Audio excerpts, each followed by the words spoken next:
a 15 nœuds de vent, ouais, avec des rafales qui montent à 18, 19. Voilà, il n'y a pas grand monde sur l'eau, hein, mais bah tant mieux. Alors il y a 15 nœuds de vent, mais il y a une mer qui est hachée, un peu courte, qui lève un peu là. Il doit y avoir, voilà par exemple, il doit y avoir un bon mètre haché un peu, je pense. Et le bateau est assez court, donc ça nous fait plonger à chaque fois dedans. Ça c'est pas top. Pourtant je suis sur une allure qui devrait me permettre d'avancer un peu plus.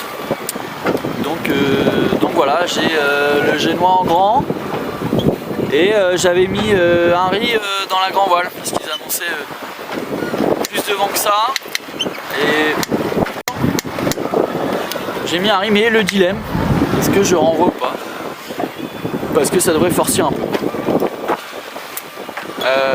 Ce qui me permettrait, je pense, de moins plonger dedans dans les vagues à chaque fois.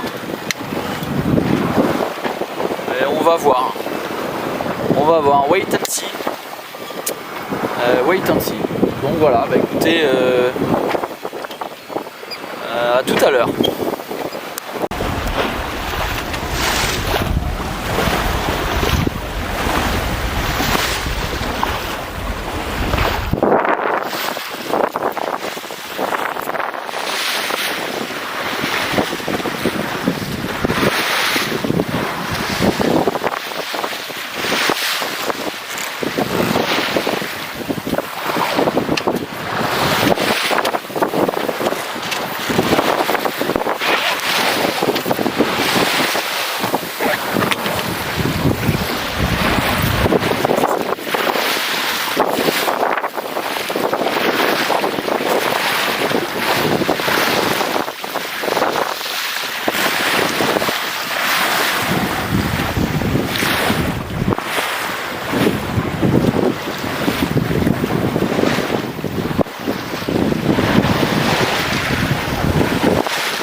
Donc voilà, je voulais vous partager un petit retour d'expérience que j'ai eu. Je suis sorti du port tout à l'heure et puis les conditions étaient cool, donc je me suis dit allez, j'établis les voiles hyper rapidement les vents un peu dans le nez là, mais suffisamment pour avoir de l'angle et pour pouvoir sortir sous voile. Donc j'établis les voiles rapidement, à peine sorti du port, j'avais je pense à peu près tout établi. Et puis je me dis bah là je coupe le moteur.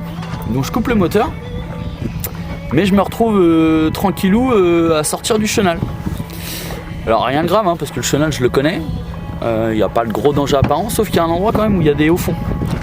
Et bon an mal an dans mes manœuvres, bah, je fais pas trop gaffe jusqu'au moment où je regarde un peu le fond.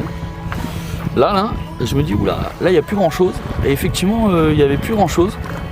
Je me retrouve vite dans les casiers. Les crabes je pense ont dû baisser un peu la tête.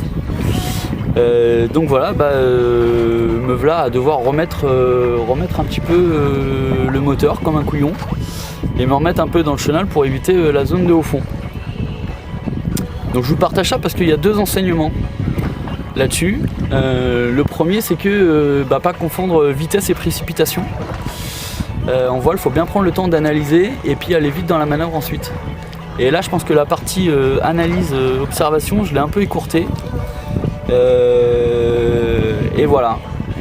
Alors c'est justement pas de danger, hein, les conditions étaient cool, mais c'est justement quand les conditions sont cool, trop cool, qu'on fait moins attention et qu'on le voit un peu, qu'on devient un peu moins vigilant. Et c'est là qu'arrivent les petits pépins. Bon là il ne me serait pas arrivé grand chose, hein, pas de panique, hein, j'ai pas eu le palpitant qui a bougé, mais quand même. Donc voilà, confondez pas vitesse et précipitation.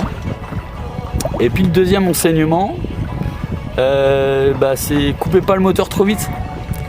Le moteur on le coupe quand tout est bien établi, quand on fait un tour d'horizon, on voit qu'il n'y a plus de danger, le bateau commence à avancer avec les voiles, là on coupe. Faites pas comme moi, coupez pas trop tôt pour pouvoir derrière le rallumer. Alors moi j'ai de la chance, le moteur il démarre au quart de tour, mais voilà, on essaye de s'éviter des gestes inutiles. Donc voilà, bon, pas de panique, mais je voulais vous partager ce retour d'expérience là. Riche d'enseignements, même dans un petit temps comme ça.